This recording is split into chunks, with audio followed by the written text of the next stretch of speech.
Pardon. Donc, allez. Je viens de desserrer ma culasse. Donc, ça c'est comme pour le serrage. Pour toute culasse cyclo, MPK et tout ça. Toujours desserrer en croix. Donc, c'est-à-dire, mettons, on commence à desserrer celui-ci. Ensuite, celui-ci. Celui de là-haut. Et celui-là. Toujours. Ça évite de déformer le plan de joint de culasse. Donc, une fois on les débloque tous d'abord, d'un quart de tour. Puis après, on les dévisse gentiment. On les dévisse un petit peu, tout un petit peu. Et après, on enlève tous les écrous. Et ensuite, on peut enlever la culasse. Donc là, j'espère qu'elle n'est pas collée. Je vais essayer de l'enlever comme ça, à une main. Bon, elle a l'air collée. Donc, bon, je vais couper la vidéo et puis je vais l'enlever. Voilà, donc j'ai décollé la culasse. Alors quand on a une culasse collée comme ça, on prend un petit tournevis, gentiment, on vient lever comme ça, sans trop forcer. Normalement, il n'y a pas besoin de forcer, ça se décolle gentiment. Donc ensuite on récupère les rondelles qui sont au fond, à l'aide d'un bout de tournevis aimanté, là, elles viennent bien. Donc là je vais essayer de l'enlever. Voilà. Donc, voilà.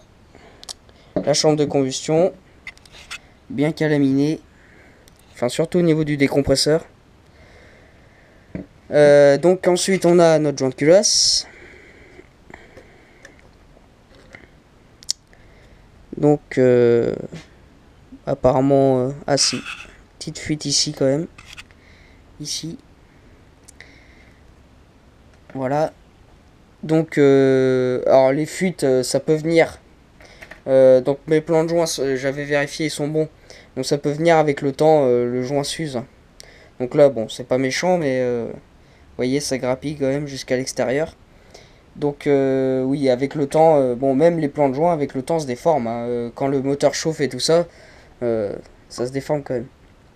Donc là, on a une tête de piston, donc qui est assez calaminée. Donc je sais pourquoi.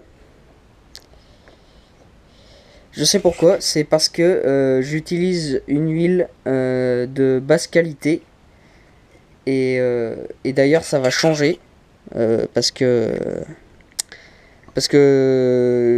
faut pas négliger sur la qualité de l'huile. Ça c'est une huile de temps 100% synthèse mais de marque qui est pas de marque d'ailleurs et ça c'est le résultat voilà de la calamine. Et d'ailleurs je tourne aussi un mélange un peu riche 4%, mais 4% parce que aussi l'huile est de basse qualité.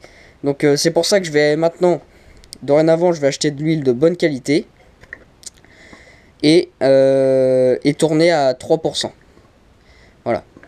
Pour éviter d'avoir voilà, des pistons calaminés comme ça. Bon, ça tourne quand même très bien, hein, mais bon, c'est à éviter quand même. Donc là, bah voilà, hein, ça tourne correctement. Donc pas de traces apparentes de chauffe ni rien. Donc un cylindre qui a maintenant près de 5000 km quand même. Donc le kit 50 balles aussi. G1 c'est un réplica. Donc maintenant je vais démonter donc le cylindre et on va inspecter tout ça. Donc voilà, je viens de sortir le cylindre. Donc aucune trace au bout de 5000 km. Voilà. Il n'y a aucune trace de chauffe. Aucune rayure en profondeur. Il y a encore même, on peut voir les traces d'usinage. Encore un petit peu. Donc voilà. Nickel. Il peut encore faire le double facilement. Donc alors ça par contre sur mon joint d'en base qui est bien collé. Ça c'est dû à quoi? Ça c'est parce que la dernière fois que j'ai dû monter ça, c'était à mes débuts. Et j'ai monté le joint à sec sans huile. Voilà. Voilà ce que ça donne. un joint d'en base qui colle. Alors que quand vous les graissez, vos joints, ils ont tendance à moins coller quand même sur les plans. Mais bon, même avec le temps, ça peut arriver que ça colle quand même. Donc là, ensuite, on a un piston. Donc, alors, les traces qui sont en dessous les segments, ça, c'est signe de segments qui commencent à être fatigués. Voilà. Donc ça, c'est signe qu'en fait, la combustion se fait également en dessous la tête du piston. Donc ça, c'est signe de segments qui sont moins étanches qu'au premier jour. Donc bon, c'est à long terme, ça peut entraîner un serrage, parce qu'en fait, ça brûle votre film d'huile. Donc quand il n'y a plus d'huile, bah c'est pas terrible. Donc on peut voir quand même deux petites traces sur le piston là, qui sont bien creusées.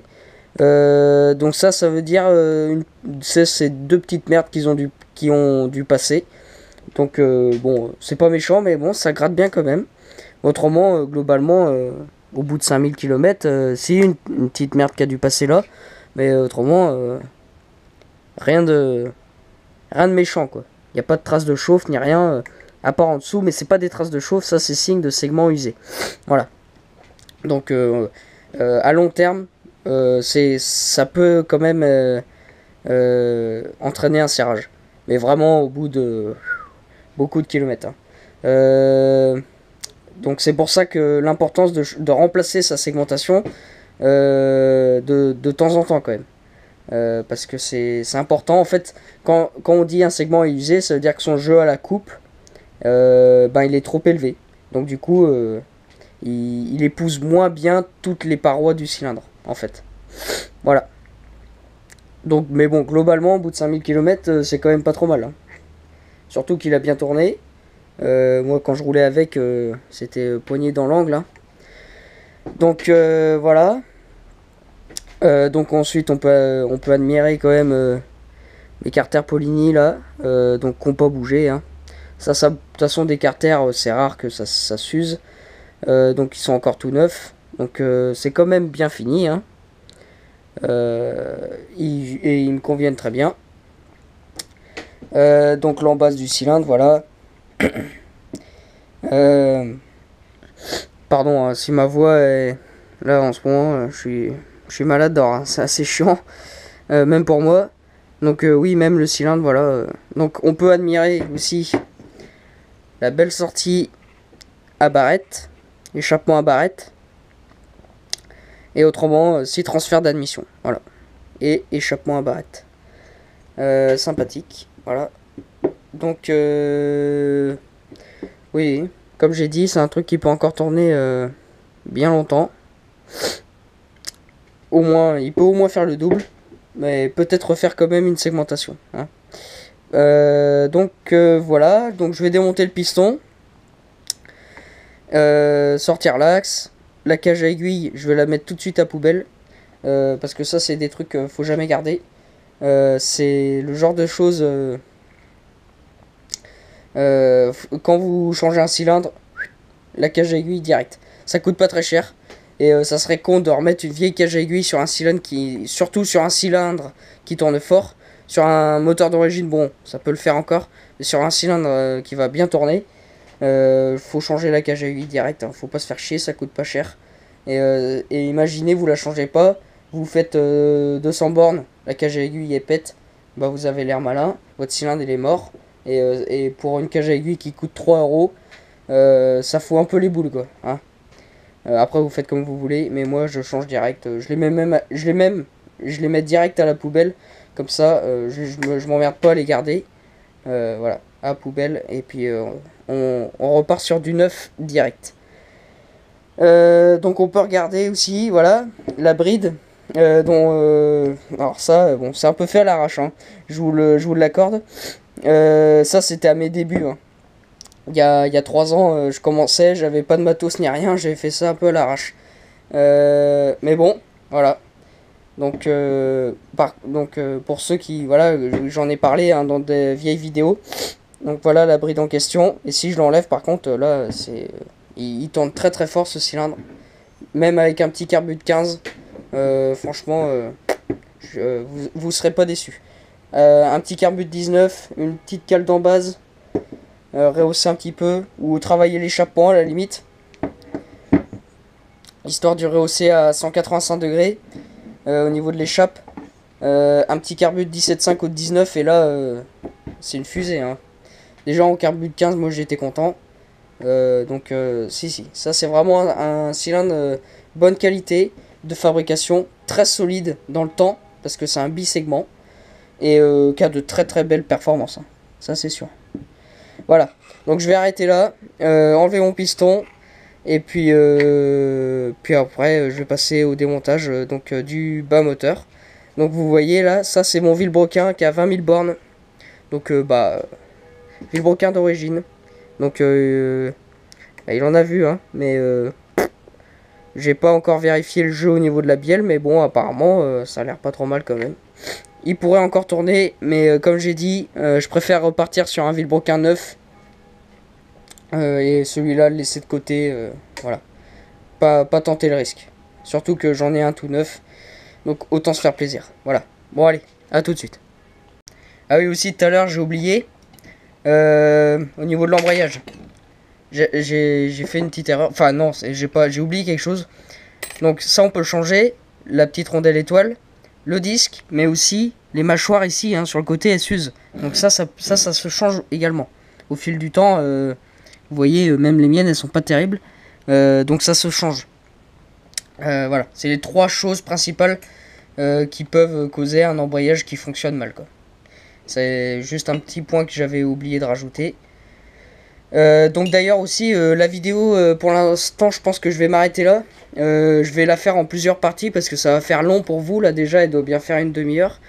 Donc je pense que je vais m'arrêter là pour le moment.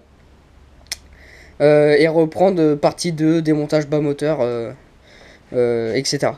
Parce que ça va faire trop long après, mais pour mettre en ligne ça va mettre 3 plombes et puis même pour vous ça va faire trop long d'affilée. Donc je pense que je vais m'arrêter là. Voilà. Donc prochaine vidéo, partie 2, démontage bas moteur. Bon, juste pour finir, quand même sur le haut moteur, donc je viens de démonter mon piston. Donc voilà, alors, pour démonter un piston, vous prenez une petite pince à circlips comme celle-ci. Pour enlever les petits circlips qui viennent à l'intérieur ici, qui retiennent l'axe de piston. Ensuite, une fois que vous les avez retirés, normalement, ça vient assez bien. Moi ce que j'utilise c'est une pince long bec comme ça. Ça vient pile poil dedans. Je pousse tout doucement et l'axe sort tranquillement. Voilà. Donc voilà, quand il y a des bornes ça a un petit peu de traces comme ça. Donc ça c'est normal, hein. Donc voilà le piston. Donc l'intérieur. Voilà. Donc bon, à part deux petites traces ici et une là sur le côté, et les petites traces de combustion en sous les segments parce qu'ils sont plus étanches, il est nickel, hein. Là-dessus des segments neufs et puis c'est bon, hein, ça repart, hein. Donc voilà, donc là maintenant je vais définitivement m'arrêter ici, prendre les jeux au niveau de mon Vilebrequin. Donc c'est surtout ce qui est important, c'est alors voilà, ça, une chose à ne jamais faire, là ce que je viens de faire, c'est laisser tomber la bielle contre le bas moteur. Jamais faire ça. Toujours la laisser délicatement reposer. Ça évite de marquer ici là, l'alu, ça s'étendre. Donc du jeu latéral comme ça c'est normal. Donc faut pas que ça soit excessif. Donc ça se mesure avec un jeu de cale. Et autrement, le jeu en profondeur, faut appuyer comme ça. Et là, il y en a pas à première vue. Je vais refaire ça correctement. Autrement ça se mesure avec un comparateur, mais je n'en ai pas. Donc mais autrement à la main comme ça suffit en donnant des petits à-coups. S'il y a du jeu, de toute façon vous le sentirez. Et là on dirait qu'il n'y en a pas. Donc faut la mettre bien au point mort et donner des à-coups. Et là une main c'est pas facile. Donc voilà. Autrement les jeux latéraux comme ça là, il me semble que c'est pas plus de 0,40. Vous mettez votre cale entre la bielle et la masse du Vilebrequin là ici. Ça doit pas excéder 0,40 il me semble. Je suis pas tout à fait sûr. Au-dessus, après, s'il y a trop de jeu en latéral, c'est pas bon. Mais il en faut, parce que pour guider le piston dans le cylindre, il faut du jeu en latéral. Parce qu'il y en a des fois, ils s'inquiètent, ils disent c'est pas normal qu'il y ait du jeu comme ça. Si, si, hein, c'est tout à fait normal. Après, faut pas que ça soit. Faut pas qu'il y ait trop de jeu non plus. Voilà. Donc, et bien c'est tout. Là, cette fois-ci, c'est la bonne. Je vais m'arrêter là. Et puis après, la partie 2, donc démontage bas moteur.